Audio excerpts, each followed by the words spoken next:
Mereka besar di jalanan yang sama, tapi musik mereka, nah, itu yang bakal membawa mereka jauh. Kenalan yuk sama Zack Aditama, suara utama yang memimpin lagu-lagu.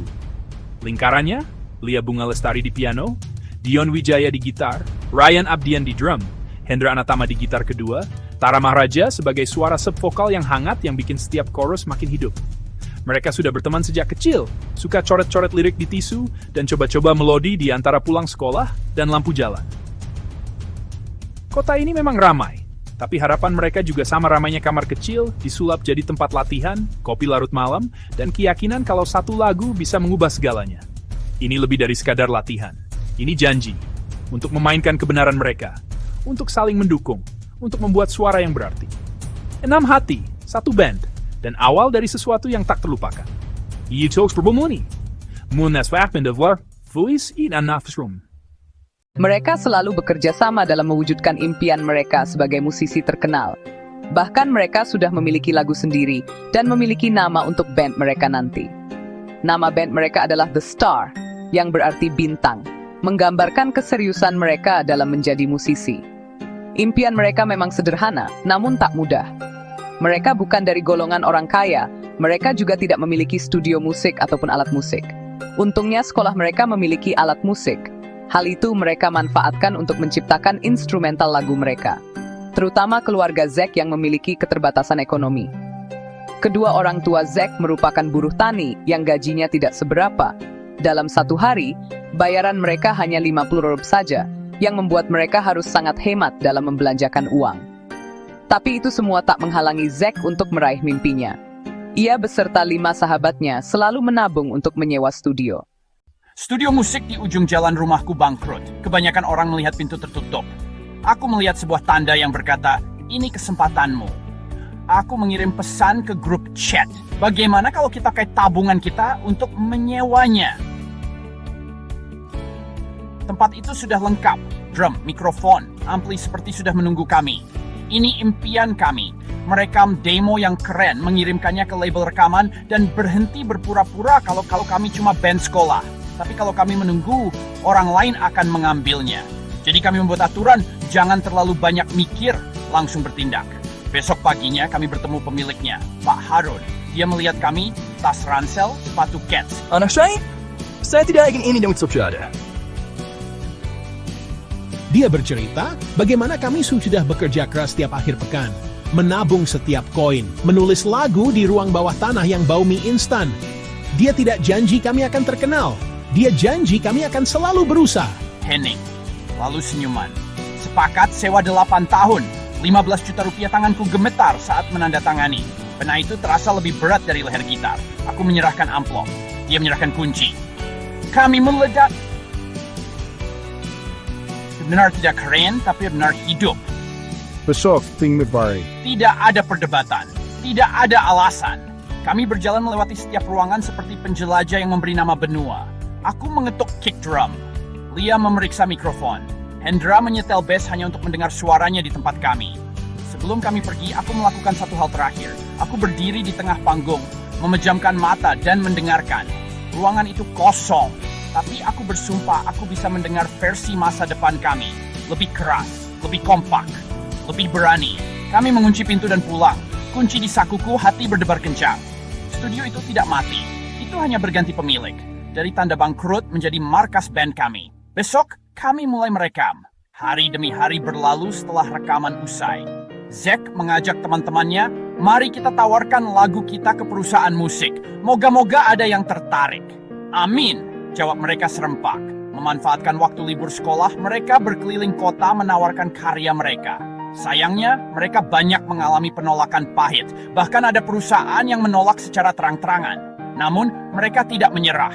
3 minggu kemudian, harapan muncul lewat undangan dari sebuah agensi. Mereka bertemu Pak Jehan yang setuju mengontrak mereka sebagai band musik dengan syarat tidak boleh bekerja sama dengan agensi lain. Kesepakatan pun terjalin. Zack Fulan Timobiya.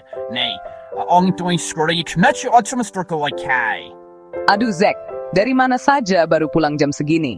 Kamu bikin orang tua khawatir. Unter divorcing, the culprit from a woman. Maaf ya Bu, tadi aku membahas kontrak kerjasama dengan Flaga Company. Kami diterima dan dikontrak selama 4 tahun. Right? Just get in if I dead. Syukurlah nak kamu berhasil meraih simpimu. Ibu sama ayah akan terus mendukungmu. Makasih, doakan kami jadi musisi terkenal. Karakzami Chukais Wanam. Aku yakin kalian semua sudah dengar beritanya. Sebuah agensi kecil, 1 lagu hits, 5 anak yang nggak mau nyerah. Malam ini, lagu Sinar Senja mereka bikin kota ini terang benderang. Beberapa hari berlalu. Akhirnya, malam debut. Lagu Sinar Senja ini menceritakan kisah mereka. Begadang sampai larut malam. Alat musik rusak, makan mie instan bareng, dan ketawa sampai sakit perut. Mereka debut di bawah agensi kecil, tapi 500 orang datang. Pencapaian besar buat band baru. Bahkan ada penggemar yang kenal Zack di Alfamart. Makasih sudah dengerin lagu kami. Tiba-tiba, Zack jadi yang paling terkenal di grup itu. Tapi itu enggak pernah merusak persahabatan mereka. Mereka terus latihan, tahun demi tahun, mengorbankan waktu tidur dan nilai sekolah demi hasil yang sempurna. Enggak ada rasa iri, cuma bangga. Teman-teman yang lengket kayak perangko. Ini adalah hasil kerja keras, persahabatan, dan awal dari sesuatu yang lebih cerah. Dan matahari baru saja terbit. Sampai suatu hari, kontrak mereka sudah berakhir.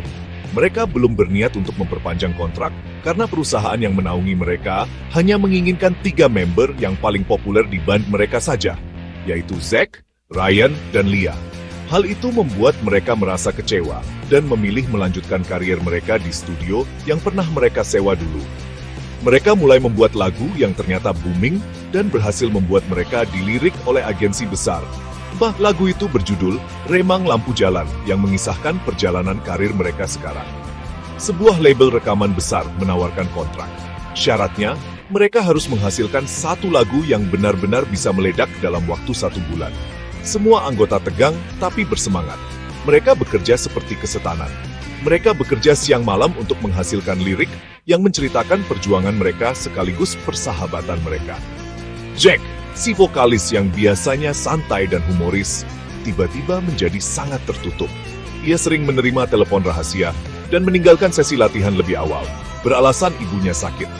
Seminggu sebelum deadline, mereka telah menyelesaikan lirik untuk lagu andalan mereka, Mentari Tersenyum. Lagu itu adalah mahakarya, menangkap keputusasaan dan harapan mereka secara sempurna. Mereka merekam demo itu, dan hasilnya luar biasa.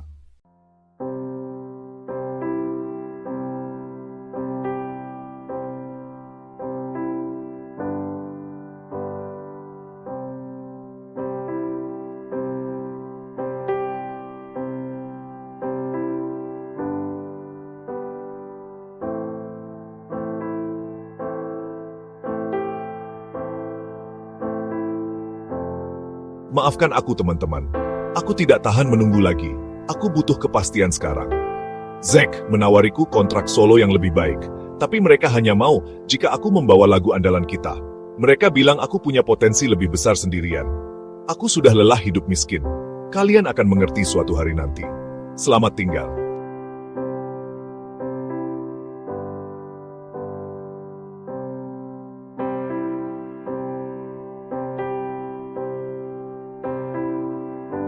Zack telah mencuri demo lagu mereka, mengubahnya sedikit, dan menjualnya kepada label lain yang memberinya kesempatan solo. Ia mengkhianati persahabatan, impian, dan janji yang mereka buat di studio kecil mereka ini.